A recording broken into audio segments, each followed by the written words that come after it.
Le Niger ose défier la France et la justice internationale, qui possède vraiment les richesses africaines. Dans le silence brûlant du Sahel, la France revient frapper à la porte du Niger. Officiellement, il s'agit simplement de reprendre l'uranium, ce minerai stratégique qui alimente les centrales nucléaires françaises. Mais sous la surface, c'est tout un peuple et un gouvernement qui refusent que Paris dicte encore leur destin. Malgré le rejet clair du peuple nigérien et la fermeté du nouveau pouvoir, la France, chassée des mines, n'a pas lâché prise. Elle a simplement changé d'arme. Désormais, c'est à travers les tribunaux internationaux qu'elle impose sa volonté. La Cour de la Banque mondiale vient de rendre un verdict sans appel. Le Niger est privé de ses propres mines, condamné à laisser son uranium entre les mains de la multinationale Orano, héritière d'un contrat signé par un régime déchu. Ce n'est plus un simple dossier légal. C'est l'empire face à la liberté. Une poignée de juges étrangers, installés à des milliers de kilomètres, décide qui a le droit de disposer des entrailles du sol africain. Pour Paris, ce jugement n'est qu'un outil de plus pour garder son emprise sur le Niger. Mais pour Niamey, c'est une provocation, une humiliation, un ultime acte de pillage maquillé en ordre juridique. Mais cette fois, le Niger n'est pas seul. Le cœur du Sahel bat à l'unisson. Mali, Burkina Faso, tous se tiennent prêts. Et dans l'ombre, un nouvel acteur s'invite, la Russie, qui offre une alternative et bouleverse l'équilibre des puissances. La bataille pour l'uranium devient le symbole d'un combat plus vaste, une lutte existentielle pour l'avenir de la souveraineté africaine. Si le Niger cède, toute l'Afrique pourrait retomber sous tutelle, replongeant dans la dépendance et la pauvreté. Mais si le Niger tient bon, alors l'espoir renaît, celui d'une Afrique maîtresse de ses richesses, mais au prix d'un affrontement qui pourrait embraser toute la région. Pour comprendre comment ce bras de fer est devenu inévitable, il faut revenir sur l'histoire tourmentée de l'uranium nigérien et décoder la stratégie de la France depuis des décennies. Pendant des décennies, la lumière de Paris brillait grâce à l'ombre du Niger. L'uranium, ce trésor jaune, quittait les entrailles du Sahara pour alimenter la France, tandis que les Nigériens voyaient leurs terres épuisées, leurs villages oubliés et leurs poches toujours vides. La société française Orano exploitait les mines à vil prix, payant des miettes pour une richesse qui donnait à la France la puissance de 70% de son électricité.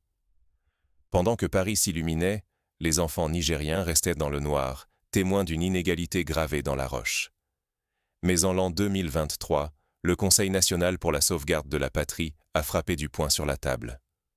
Les militaires de Niamey ont expulsé Orano, repris le contrôle des mines et dit non à la domination.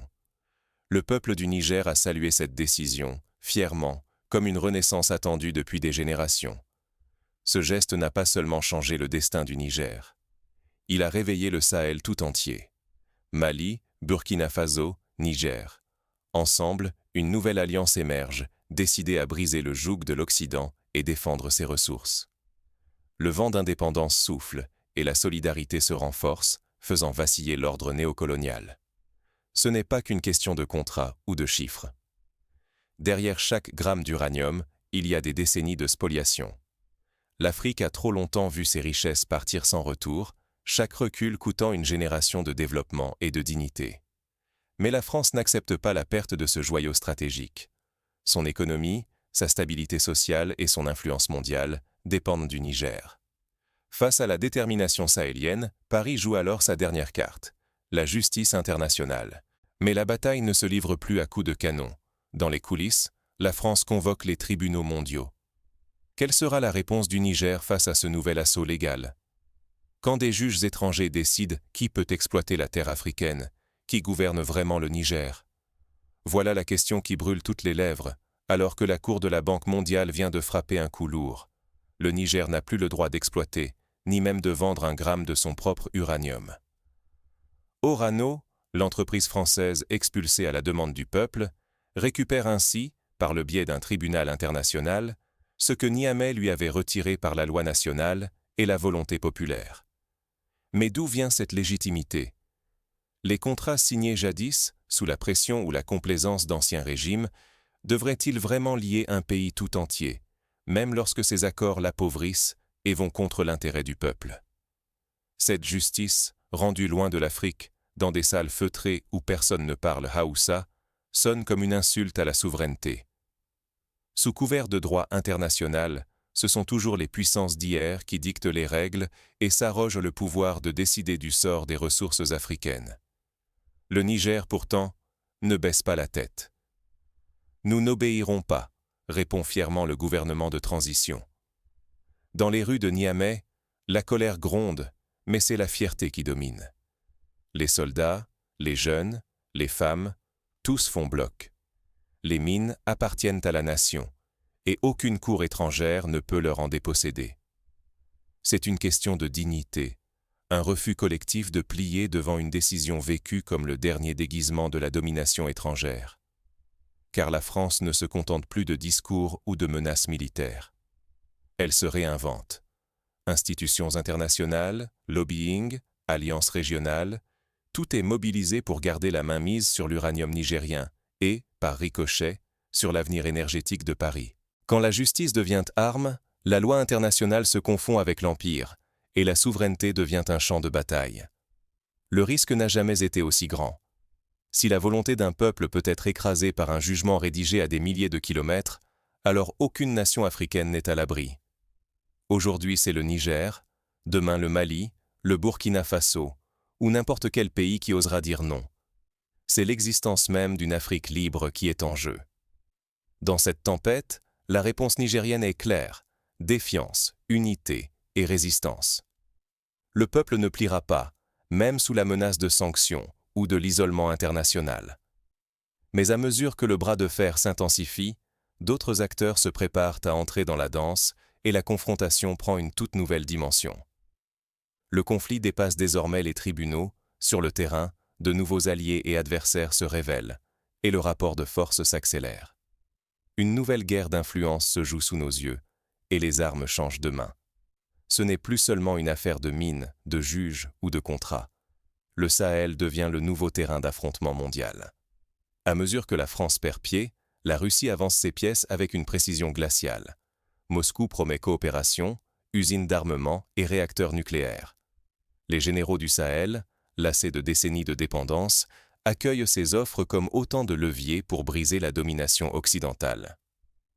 Les drapeaux russes flottent désormais dans les rues de Ouagadougou, Bamako ou Niamey, symbole d'un basculement irréversible. Face à cette percée, Paris panique. L'élite politique française découvre trop tard l'ampleur de sa perte d'influence. Les crises s'accumulent, chômage de masse, fermeture d'usines, dette publique qui dépasse 3 000 milliards d'euros et des rues en colère qui grondent chaque semaine. L'économie française s'effondre. La fin du pacte colonial accélère la fuite des capitaux, et les investisseurs étrangers boudent un pays perçu comme affaibli. La peur s'installe à l'Élysée. Sans l'Afrique, la France ne peut plus garantir ni lumière, ni emploi, ni stabilité sociale. De l'autre côté de l'Atlantique, Washington observe la progression russe avec une inquiétude croissante. Les États-Unis, longtemps maîtres du jeu énergétique mondial, esquissent une nouvelle stratégie pour contenir Moscou. Le Sahel redevient un champ de bataille diplomatique, où chaque alliance, chaque contrat se négocie sous la menace de sanctions ou d'escalade militaire. Mais les dirigeants du Sahel entendent bien ne plus reculer. Qu'importent les sanctions, les menaces ou les promesses, ils parlent désormais de seconde indépendance, d'une souveraineté conquise par la force et l'unité. Les populations suivent, prêtes à endurer privations et conflits pour ne plus jamais dépendre d'intérêts extérieurs. Le risque est immense. Cette militarisation effrénée, attisée par la rivalité franco-russe, peut faire sombrer la région dans une guerre totale. Mais elle offre aussi, pour la première fois depuis la décolonisation, la possibilité d'ouvrir une ère de souveraineté réelle, de contrôle des ressources, de dignité retrouvée. Mais face à ces bouleversements, comment les citoyens africains peuvent-ils garantir que cette crise aboutisse à une victoire durable et non à une nouvelle domination ? La victoire ne réside pas seulement dans l'affrontement, mais dans la construction d'une autonomie réelle.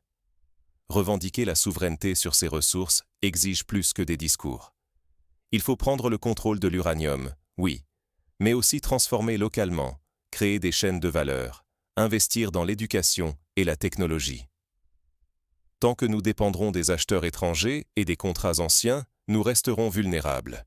Face à la pression française et au soutien russe, un autre piège se dessine: substituer une dépendance par une autre. L'histoire l'a souvent montré, changer le drapeau du partenaire sans changer les règles ne garantit ni liberté ni prospérité. Il faut savoir s'entourer d'alliés, mais refuser de se soumettre, rester maître de ses choix, fixer nos propres conditions. L'unité régionale est une arme puissante. Les frontières coloniales ont trop longtemps divisé le Sahel, semé la méfiance entre ethnies et créé la compétition là où il devrait y avoir coopération.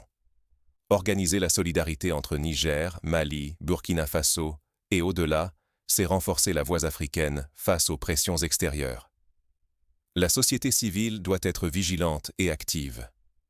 Refuser la division, déjouer les manipulations qui opposent les communautés, soutenir les luttes collectives et dénoncer les compromissions. Les citoyens ne peuvent laisser leur destin entre les seules mains des dirigeants, aussi courageux soient-ils. La vigilance est une nécessité permanente. Les influences extérieures, qu'elles viennent de Paris ou de Moscou, cherchent à manipuler l'opinion, à acheter des loyautés, à faire taire les contestations.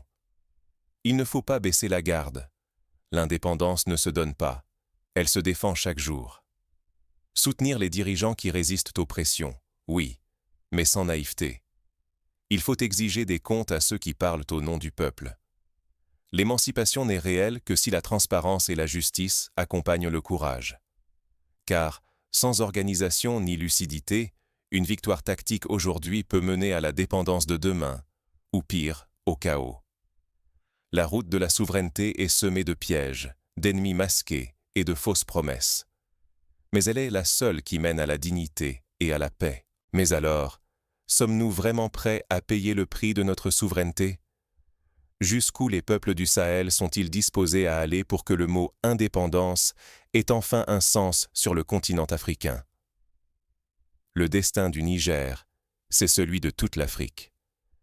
La résistance d'aujourd'hui façonne la liberté de demain. Ce conflit autour de l'uranium n'est pas une simple querelle de contrats ou de tribunaux.